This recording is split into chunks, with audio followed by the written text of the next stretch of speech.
আজকের রেসিপি রুই মাছের ঝোল।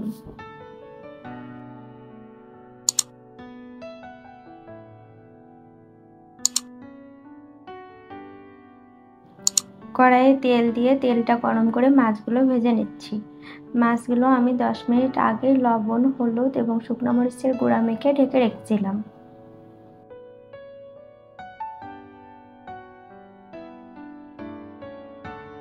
মাছগুলো লাল লাল করে ভেজে উঠিয়ে রাখলাম। এখন ওই তেলেই কালো জিরা এবং শুকনো মরিচ দিয়ে ফোড়ন দিয়ে দিলাম।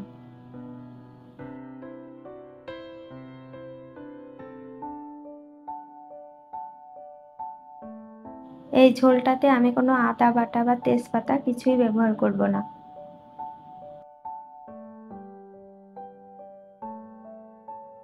ফোড়নটা একটু ভেজে নিয়ে এখানে শুকনো মরিচ বাটা এবং পেঁয়াজ বাটা দিয়ে দিচ্ছি।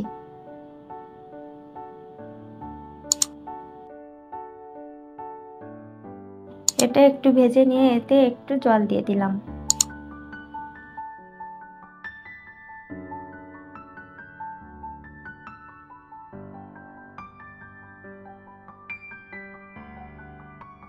এখন এটাতে ধনের গুঁড়া, হলুদের গুঁড়া এবং লবণ দিয়ে সুন্দর করে মশলাটা কষিয়ে নিচ্ছি।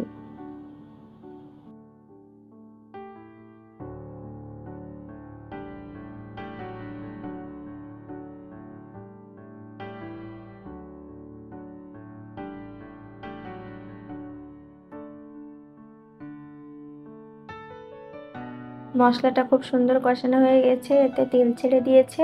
এখন এটাই আমি জল দিয়ে দিলাম।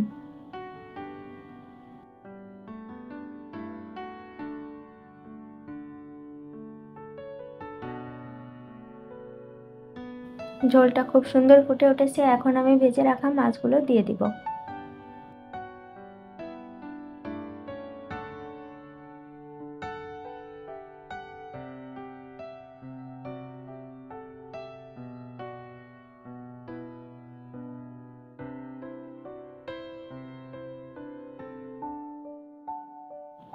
চারটা কাঁচামরিচ আস্তে আস্তে দিয়ে দিচ্ছি।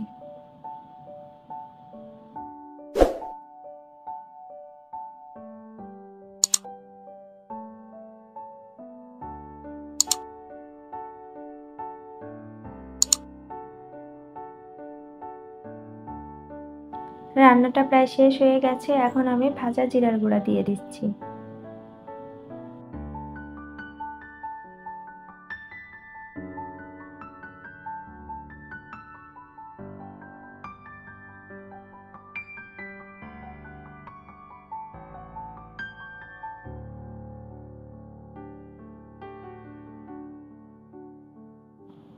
এখন এটা নেড়ে চেড়ে 2 মিনিট পর পরিবেশনের জন্য নামিয়ে নিলাম। তৈরি হয়ে গেল রুই মাছের ঝোল।